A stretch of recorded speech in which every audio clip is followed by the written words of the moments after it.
the teaching part of the program that I have your undivided attention, which means no surfing around, no checking emails, turn your phone on mute, and that will allow me to give you full attention and have your full attention for the teaching part of the program. And I also thank you for being here. And we're getting started with our coaching program here pretty soon. And this is a complimentary and free training for you. And it's a valuable training because it's something that you need. If you recall, if you watched, was on the live call last week, or if you watched the recording of the call, I talked about how to be the expert in your field. And I mentioned several times that having a book is essential to positioning yourself as the expert in your training. So I got thinking about it, and I thought, well, why not make this week's training about how to write a book and how I've done this. I've done this several times. It's a very simple formula, and some of the things that I'm going to teach you do seem very simple, and you may even feel a little insulted, but before you jump to those conclusions, let me explain this to you. Why don't you have a book already? That's something for you to ponder and for you to think about. It's very important that you have a book if you're going to be an expert in your field. And if you're going into coaching, if you're in the holistics field, metaphysical fields in particular, it's important that you position yourself as an expert. And the quickest way to do that is to have a book. I feel that there's a book in each of us, and it's just screaming and kicking and yelling to get out of you. So we're not talking about writing the great novel here, although it's been done many times in a matter of 30 days or less. In fact, Robert Louis Stevenson wrote The Strange Case of Dr. Jekyll and Mr. Hyde in 3 days. That's 72 hours. That's a lot less than 30 days. And as you probably know, the story of Jekyll and Hyde has remained a classic all of these years, has been made into movies, several spin-off books. A lot of other stories have been adapted using the Jekyll and Hyde principle for the book. So 3 days it was created. Jack London, a very famous novelist that you may be aware of, was noted for writing 3 novels a year, and he did this for 16 years. Now that's a little longer than 30 days, but we're also talking about a novel that he wrote, and he did this 3 times a year. This is an interesting one. Charles Dickens, who wrote A Christmas Carol, he wrote it just a few weeks before Christmas. And his sole purpose of writing A Christmas Carol was because he needed some money for Christmas. So I don't know. I can't tell you that you'd make a lot of money writing your book. We'll get into that here in a little bit. But it certainly was an interesting principle, and apparently a strong motivational factor for Charles Dickens to be able to write the book. Now, a lot of people feel that they would maybe like to write a book, but they just don't feel that they're smart enough, they're organized enough. Something is holding you back. They have a fear, doubt, and worry about writing a book. What will other people think? Are they going to laugh at them? Well, I can tell you from experience that if I can do this, anyone with average intelligence can do it. I did not get straight A's in English when I was in school. Far from it. I was pretty much at the opposite end of the scale. And in fact, I had an English teacher tell me, wrongly so, that my English spelling in particular was so bad that I would probably never amount to much. Now, this was a teacher in the school that told me this. She was definitely wrong in doing that. But nonetheless, she did tell me that. And that stuck with me for a long time. And for a lot of years, I felt, even though I wanted to write, I felt that I wasn't smart enough to write. So one of the things I'm going to point out to you now, I told the title of this teaching is How to Write a Book in 30 Days. And you can do it in far less than 30 days, just like Stevenson did with writing Jekyll and Hyde. You can do it in a matter of days. Um, as a matter of fact, I turned out one book of mine in a 24-hour period. Now, it was kind of extenuating circumstances in that my wife was still alive. She was in the hospital, and um, I was pretty well confined to the hospital room of staying with her, and I wrote the book pretty much out of boredom, and I couldn't sleep and things like that. So it just pretty well kind of came out of me. But that's an exception, but it is possible to do. Now, why would you want to write a book? Well, in order to build credibility and trust, you must have a book if you want credibility, if you want authority, and if you want people to trust you.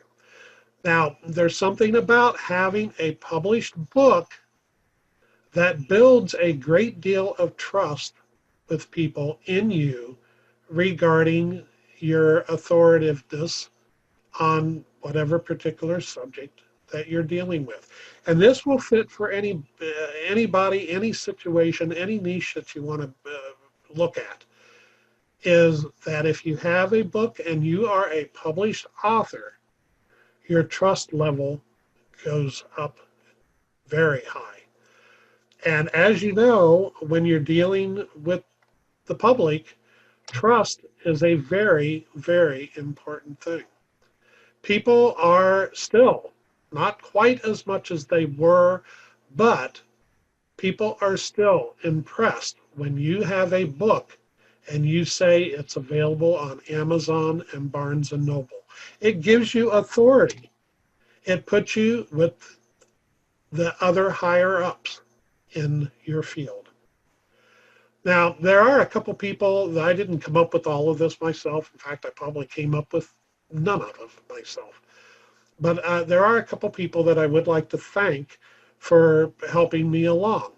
And that is Larry Winget. And Larry Winget is a pretty unconventional guy. He makes the morning talk show circuits every now and then, and he's pretty outrageous.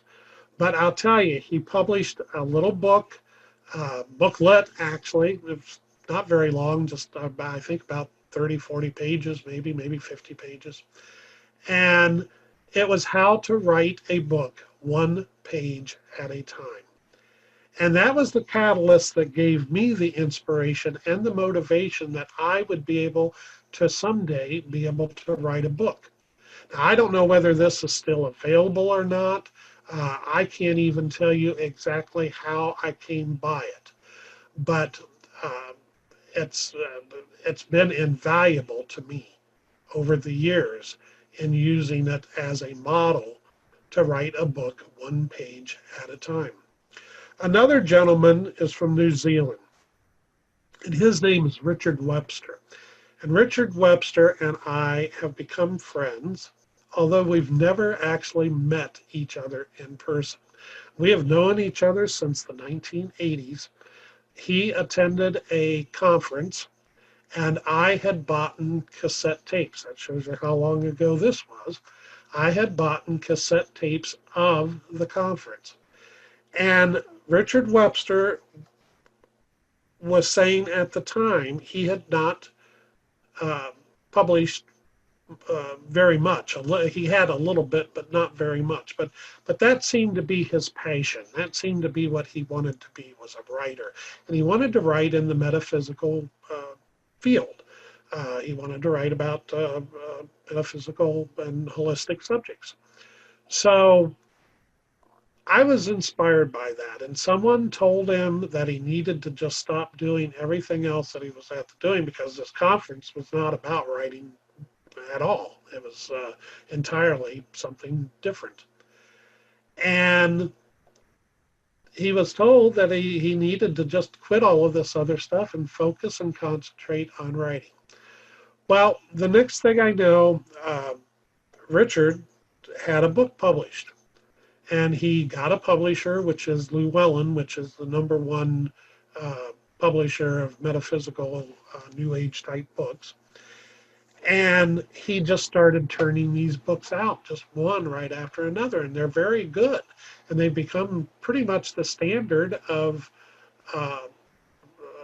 of books in those fields for general information. In fact, I have over here on one of my many bookshelves, but I have a bookshelf here, and I have several of Richard's books uh, uh, uh, right here at hand's grasp that I can grab and use to grab a note out of if I need to.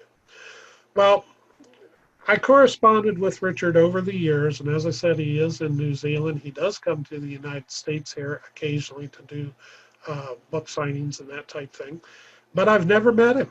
But yet we have become great friends, and he has advised me. He has given me tips, hints. He's encouraging, and he's just a very inspirational person. So I really appreciate Richard Webster for who he is and what he has been able to do over the years of helping me.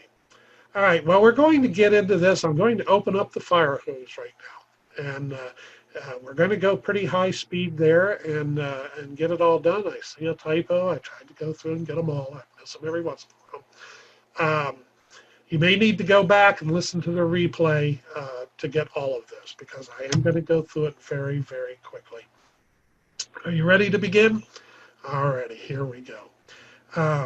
If you want to be taken seriously, as I said, you need to have a book. Now, I want to pose something to you. This is not political in any way. It doesn't matter to me what your opinions are. But if you watch Fox TV News, if you watch CNN, MSNBC, ABC, CBS, any of the networks, they have a constant flow of what they call experts on their news shows. Now, the interesting fact about every one of these experts is that they are a published author. They have written something regarding their field of expertise. Now, they may be on the show being interviewed for something that is totally unrelated to what they have written a book about. Now, they may be on there plugging the book, but that's a different thing. They will bring these people in, and they always mention this is so-and-so, author of, and the book. And a lot of times they'll show what the book looks like. Now, this doesn't hurt them from a publicity and marketing standpoint because it does interest people and they will go out and get the book. But there is another reason why they do this. And I've spent years in the public relations field. That is actually my background, primarily in the entertainment industry. And the reason they do that is to add authority and credibility to the guest that they're having on the show. And people will listen to them and give them much more weight because of the fact that they are a published author. Now, this is how we're going to do this in 30 days of how to become an author. We're going to use a formula. And I grew up back in the 1950s, early 60s, with watching black and white TV on one of the 3 stations that you could get. Eventually there were 4 when PBS came about. And I'm referring here, if you're watching from somewhere, some other country other than the United States, I don't know what your situation was like then, but that's how it was here in the United States. And Westerns were very, very popular. Western movies, books, and television shows. And most of these Western television shows were half-hour formats, which meant that they needed about 26 minutes of actual um, footage for the television show. The rest was filled in with commercials. And I'm not exactly sure on, I was going to look that up and I forgot to, but I'm not exactly sure how long an episode is, but I believe it runs about 27 minutes on average. And the rest of it was used for commercial time. Well, 27 minutes is not a whole lot of time. We've talked probably that now. And they would have in their Westerns an entire episode that told a story in 27 minutes time. And they used a formula to do this. It is what is called a formula script. And it still is used today. When you talk to a script writer and you say formula script, they know exactly what you're talking about. Now, in the case of Westerns, it was broken down into 3 parts. Here's the script. The hero rides into town. The town has a problem that needs solved. The hero solves the problem and rides off into the sunset until the next week. That's the formula. That's it. Hero comes into town. There's a problem. You know, the black-hatted gunslinger's in town. He's getting ready to have a high noon shootout with somebody. The hero needs to prevent that from happening. He figures out a way to do that. He solves the problem, and off he goes until the next week, when the formula is repeated again and again and again for the entire series. And yet people would watch every week with excitement, and they still do today. Some of these shows are 50, 60 years old. Now, seldom was more than a few days spent on any one script. They were written very, very quickly. It was almost like they had sections that they just pulled out and would just insert in.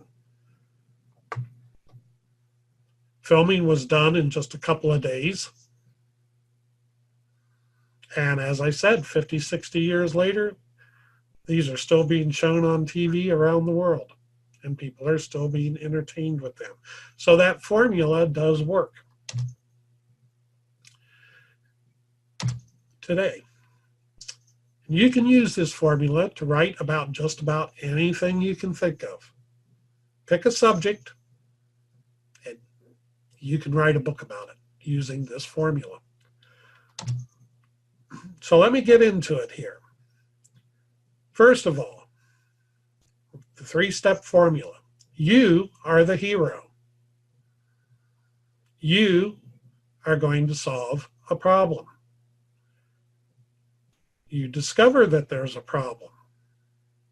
You can do that through research. If you don't already know, if you're going to write about something and you don't exactly know what the problem is, then go in, look at Google, and discover what the problem is. And you solve the problem. 3 simple steps. That's all you need to write a book. Now, as I said, we're not talking about the novel here, the big, 5, 6, 7, 800,000 page book. We're talking about, on the average, most books being less or 100 pages or less.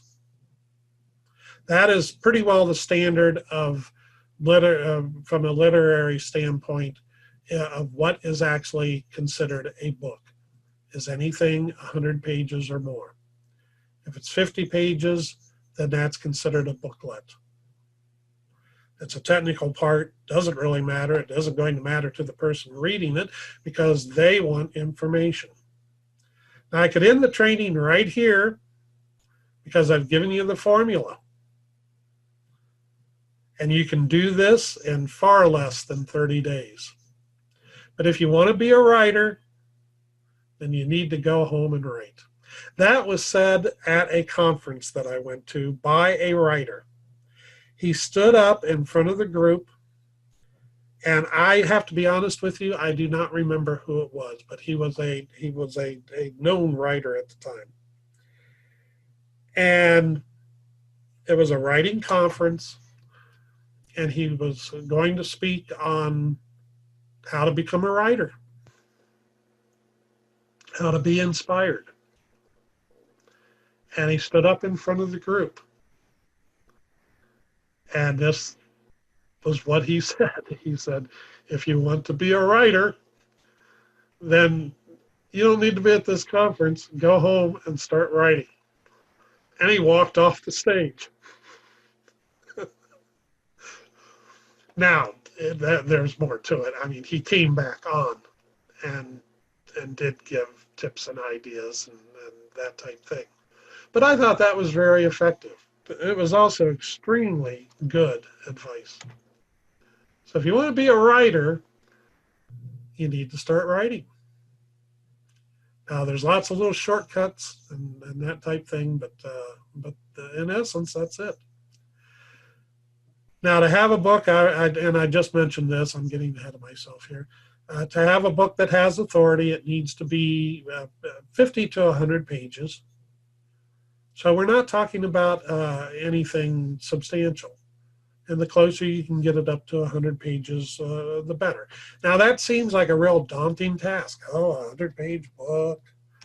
We go back to grade school when we had to write, the teacher gave us a homework, go home and write a 100-word essay. Well, I can't even say my name in 100 words now. But back then, that was terrifying. What am I going to say? How am I going to fill it? You found all kinds of little filler things to fill out to make up those 100 words. You remember doing that? It's amazing.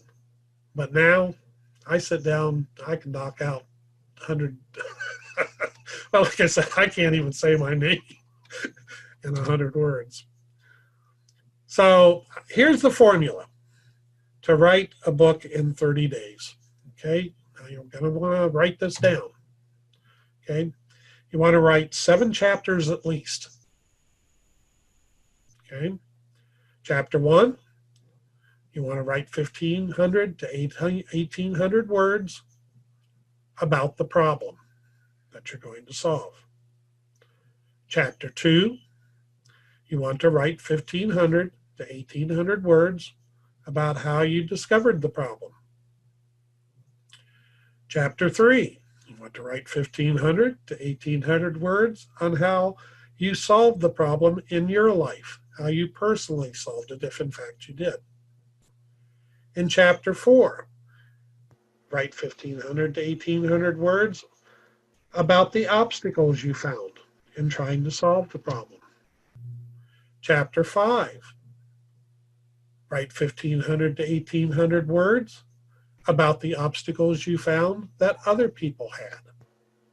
You can do that through research on Google. Chapter 6, write 1,500 to 1,800 words about how solving the problem helped you and helped others. And then in chapter 7, you want to write 1,500 to 1,800 words about how to solve the problem. It's that simple. 7 chapters is all that you need right there. Okay? Now, this is how this is all figured out. 1,500 to 1,800 words is 6 to 8 double-spaced 12-point Times Roman type letter-sized pages. That's about 2 hours of spoken material. Now I'm going to give you a shortcut here. Can you talk for 2 hours about your topic? I'm sure you probably can. You may have trouble keeping it under 2 hours. If you can talk 2 hours about your topic, then that's your book right there. Now this isn't rocket science. It's easy to do. It may not seem easy, but once you do this, once you try it, once you get your first book done and published, and you're holding it in front of you. This was my first book here, if we can see it here. Here we go. It's called The Secret Cosmic Laws Within Us. It was actually pretty much my thesis that I did for my master's degree. I just cleaned it up and redid it. And you can do that. If you can talk, you have a class, you have a topic that you've already spoken about for a couple hours, and you've recorded it, you have the material for a book already done. You don't even have to worry about it. All you have to do is have the talk transcribed. You can either have someone do that, someone on Fiverr, freelance, there's lots of places. Just type in, once again, Google is your friend. I keep saying that to people. Google doesn't always act like they're our friends, but when it comes to researching, Google is our friends. And all you have to do is just type into Google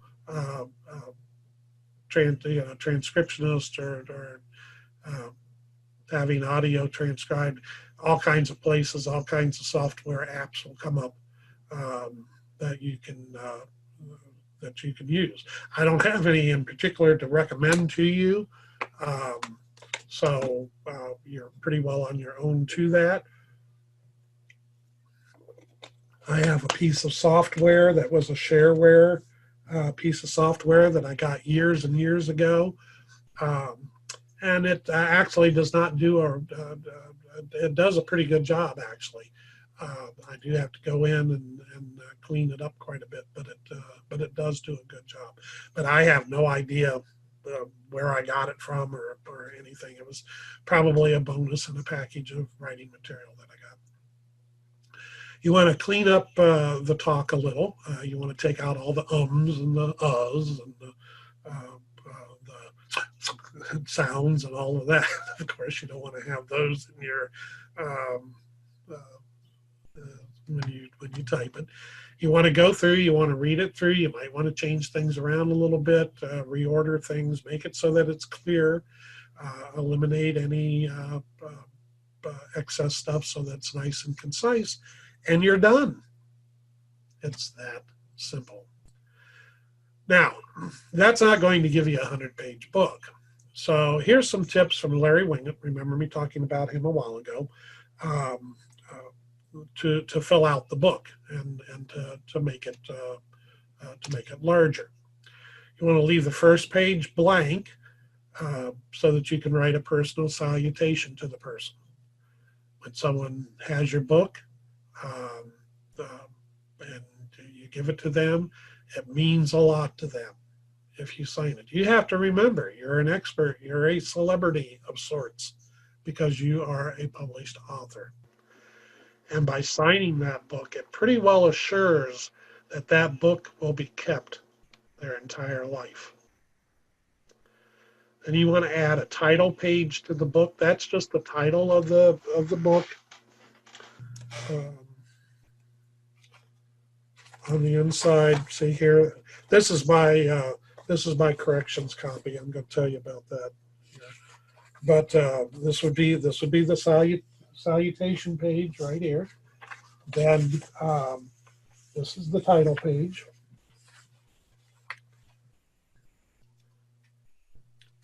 Then if people have said some nice things about you, you can put those here.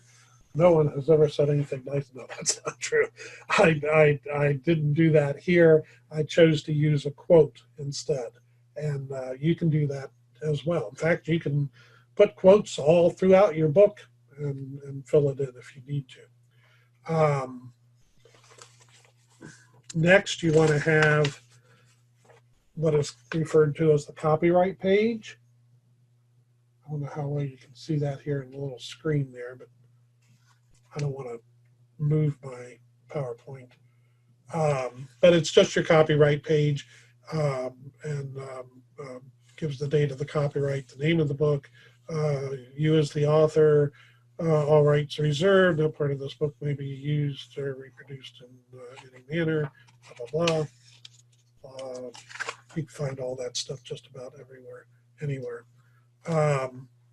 Then if you want to give a credit here, you can give a that it was published, where the book was published at. In my case, it was published in the United States of America. And then my late wife Sharon actually did the color, the cover photo. So I did as kind of a dedication to her. I put the cover photo and put her name there. So that she would be part of it, because she was very supportive of me. Now you want to follow with your contact information of how they can get a hold of you. Now you can word this pretty much like you would a signature page. You want to have, what your, for more information about my coaching program, and then, give a web address. I suggest that you just do that, as for your title page. But whatever you use for a signature in your blog or whatever would work as well. If it's not your first book, if you've had other books published, the one that I just showed you was my first one. If you've had other books published, then you can put in a page listing the other titles. And you want to have acknowledgments. If there are people who have helped you, like I mentioned, Larry Wingett, Richard Webster, the list goes on and on. For me, you list them as an acknowledgement. And these are all the fabulous people who have made this book possible, and I'm so happy and everything. So anyway, but I try to have a little bit of fun now and then. Most authors also have someone that is very special to them, or maybe was the inspiration for writing the book. It could be your mother, a mentor, friend, or family member, and you maybe want to have a separate dedication page for that. And then you also want to have your table of contents, which will list your introduction, your chapters, conclusion, all of that. Then you want to go in and have an introduction of why you wrote the book. And you can add a foreword. This is generally written by someone who is already a respected authority on the topic, or it could be a guru in the field, or even a colleague if you're involved in networking. You can ask a colleague to write the foreword. I encourage you to go to a site. It's a new site. It's being worked on, and it's having changes every day, but it's got great promise, and it's simply called anyonecancoach.com. And if you'll go there, anyonecancoach.com, there's a lot of fabulous people there that are just waiting to help you. So that's how you develop a network and develop colleagues. And after they get to know you a little bit, I'm sure probably any one of them would be glad to write your foreword for your book to them. That simply is usually a matter of just sending them a PDF file of the book, letting them look it over, and If they feel that they want to say nice things about it, then they'll agree to just write a forward for you about it. So that's a simple, quick way of doing that. So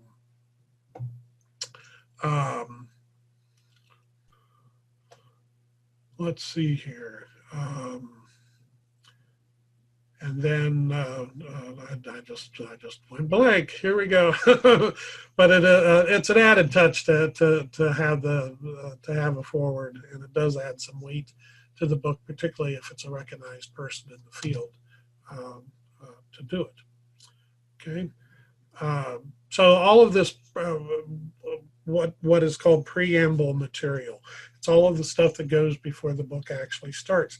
That's going to consume 20 to 25 pages of the book right there. So a 100-page book, you're already a quarter of the way done, and you haven't even started with the book yet.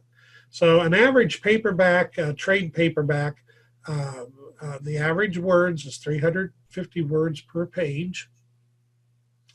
So you add in the chapter pages, any illustrations that you want to add in, photos, a bio about yourself you can put towards the back of the book,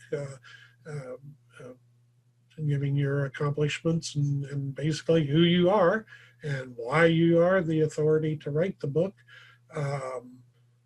Page for anything else that you offer. If you're offering a coaching program, if you have courses that you offer, that type of thing, you can put a page in about that and for people to contact you and how to get a hold of you regarding that.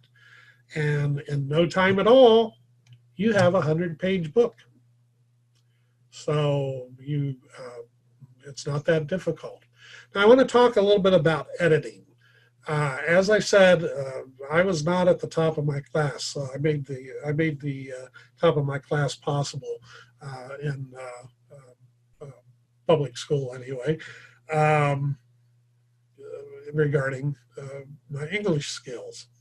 And some people still debate that I don't speak real well sometimes, although I have made a living the majority of my life speaking. So I would like to find the English teacher that told me a long time ago that I couldn't do this and prove to her that she was wrong. But I'm sure she's probably long gone by now. But today, editing is easy compared to what it used to be. Prior to computer days, which I have to put myself into, editing was a tough thing, and that was one of my big problems, was the editing process. But now we have lots of help. There's lots of editing software out there. Spell check is common. It's on most all computers now. There's a program called Grammarly, and I believe it's just grammarly.com. I highly suggest that you check it out. They have a free version and a paid version. I just use the free version of their program, and it does automatic grammar checking. It will actually go in and tell you that you need to put a comma here or whatever. And one of the nice things that I find about it is that you can sign up, and on a weekly basis they will send you an email, and in that email it takes everything that you have written that week and counts the mistakes that you made and points out the common mistakes that you're making. And I find it very educational. My writing skills have improved because of that. It will tell you if your sentence structures could be improved. It gives you all kinds of information. So you might want to check that out. I really suggest that you do. And like I said, I think it's just grammarly.com. And you can go there and check that out. And then the other way of editing, of course, is if you have someone that is really good at spelling and grammar. You might have them look over what you're doing and correct it. My problem with that is that it really throws your time off, because no one is in as big a hurry to get this done as you are. So when you pass it on to someone else, it has a tendency to slow it up. So um, I really, it's there because it needs to be there, but it's not something that I typically do. Now, when I have something really that's important, then you want to make sure that your editing and your grammar and your spelling and everything is near perfect. But when you're typically writing, the editing doesn't have to be perfect. It just needs to be acceptable. Now, I'm not saying, that you have bad grammar and usage or bad spelling. Um, there are some people that bad grammar and spelling just drives them nuts, and they seem to go out of their way to point out to you that something is misspelled. And it depends on my mood. Sometimes I don't mind. Usually I don't, because they're generally trying to be helpful. Um, but for someone like me who often does make mistakes, uh, it can sometimes be an irritant, particularly if I'm trying to get something out, and get the information out. And like I said, I'm not saying it's okay to have bad spelling and grammar. I'm not saying that at all. You want to have the very best that you can, but it doesn't have to be 110% perfect for you to have it out. And I'm going to show you a little trick here in a little bit that you can use that makes that kind of fun.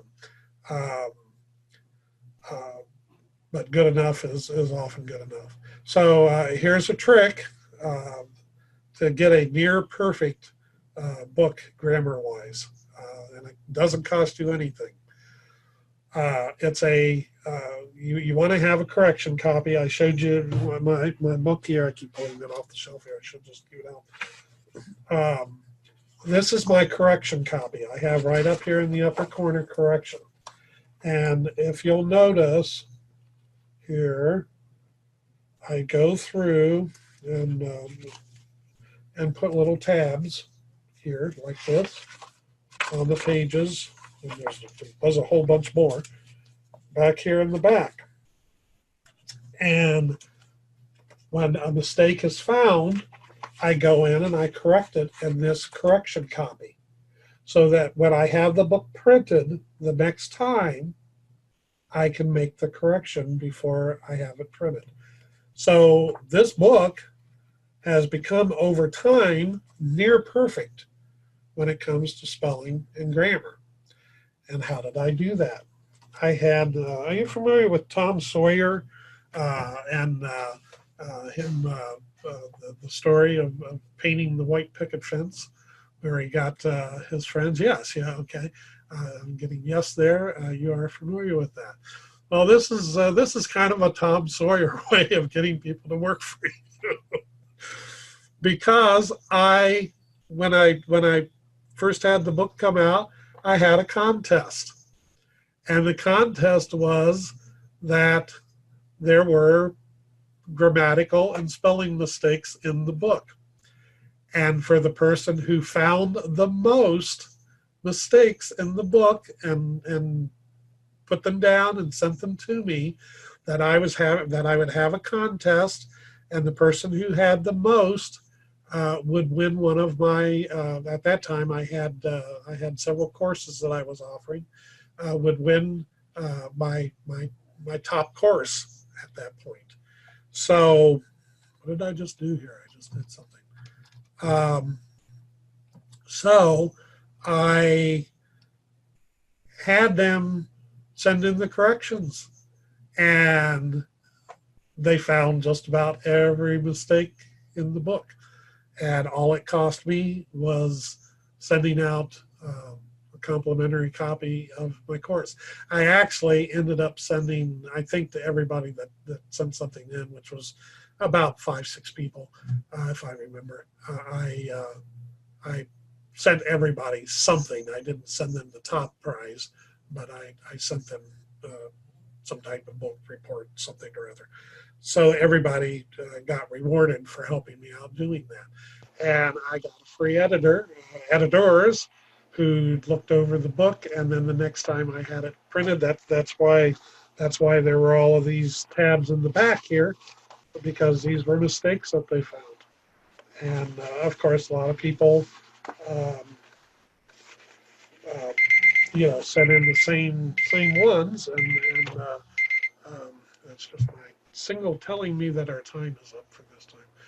So that's uh, how you can have that done. So and it is. Thanks. Yes, it is. It's a good idea. It's a great way of having your book proofed for you, and without you having to have the expense, because a human editor, unless it's someone that you know, that will just do it because they like you, or a friend, or a spouse, or something like that. Um, if you have to pay to have a real live human person do the editing, um, it can get a little pricey. I have no idea what it costs now, but most of them charge by the page. So even like a couple dollars a page, 100-page book is going to cost you a couple $100. So this is a inexpensive way of being able to do that. Well, I have to be honest with you, our time is up for this time, but we're only about halfway through. There's no way that when I started out, I thought I was going to cover all of this in uh, one training, and as I got going through it, it's just not going to happen, because I haven't even gotten into the actual layout of the book, the design, the cover, the publishing of the book. Um, uh, so we're going to pick this up, and that's going to be my training for next week. So it's going to be a two-parter, and I apologize for that, but I want you to be able to get all of the information um, that you need to get your book completed. And I was once reminded that the mind will only comprehend what the behind will endure. So this is 45 minutes is about the length of time that before our behind starts reminding us that we've been sitting for a while. So this is part one. Next week, I will complete the training with part two. As far as I know, it will be the same time as this training is. And that pretty well wraps it up. I do want a quick word on my new coaching program that I'm starting. Um, if you're getting value out of these free trainings that I've been doing, uh, uh, and if you haven't watched the free ones, you can go check them out um, on my YouTube channel. And if you want to know about my upcoming coaching program, you can go to drrickcoaching.com and get all the details on that, and check it out. And hopefully you are getting information out of this. If you do have questions before next week's class, um, give me about an hour, because I just remembered I did not set this email up. So I need to go in and create an email real quick. But if you have questions, just send it to questions at drrickallen.com. That's questions at doctor, in case you're listening to this on an audio. The doctor is just Dr. Rick, R-I-C-K, Allen, A-L-L-E-N.com, all one word. And send me your questions that you have, and I'll try to answer them and include them in next week's class. Now, only send me questions on the writing that we talked about here, not on the publishing and how to lay it out and who to get to print it and all of that. That I'll cover that all next week. Okay, fair enough. Alrighty. Well, hopefully you got some information out of this. If you got some information out of it, if you want to type it in that you got information, then I appreciate that. And otherwise, we will see you next week. There will be a replay of this, and it should be up either late tonight or by tomorrow. So go back. If you missed some things, go back and take some notes. Otherwise, have a great day or night wherever you are, and we will see you next week. Bye-bye, everybody.